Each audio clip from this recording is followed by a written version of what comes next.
Peggy 16.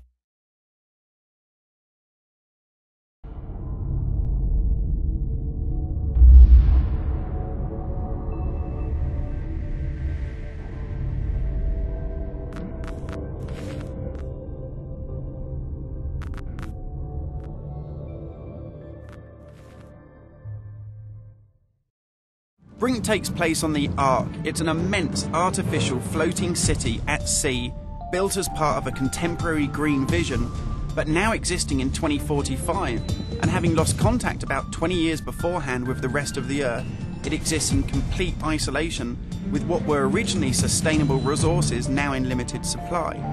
The result of this is that competing social factions have been thrown into an isolated and horrific conflict. We're heading to the Ark's airport. This was the original location that celebrities flew in and out of and had their photo opportunities, but it's also, because it's been deserted and disused for 20 years, the ideal location for me to show you a couple of the game's features in the absence of any enemies. Now, Brink uses those same familiar shooter controls that you're used to, but without the artificial constraints, because we've developed a new system that we're calling SMART. It stands for Smooth Movement Across Random Terrain. If you walk up to something that's an obstacle, just as you would do in any other shooter, you'll stop.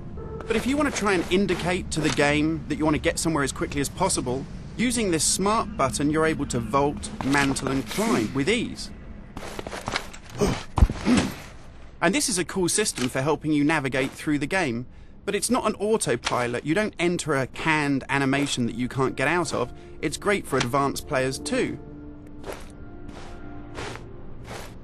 If you're approaching an obstacle like a security sensor, and you want to make it through that obstacle without perhaps alerting the enemy to your presence, you could just look up and you'll mantle up and over that automatically. And by the same token, if you use your same SMART button just running towards something and looking down, you'll indicate to the game that you're able to slide under something. And this is really important because in Brink, we want you to be able to make tactical decisions about where you go and how you play. It's not a rail shooter where you're on a kind of minecart witnessing canned cinematics. And that's important too, because in Brink, irrespective of whether you play offline or online, you can create a cool identity for yourself that really reflects how you want to play the game.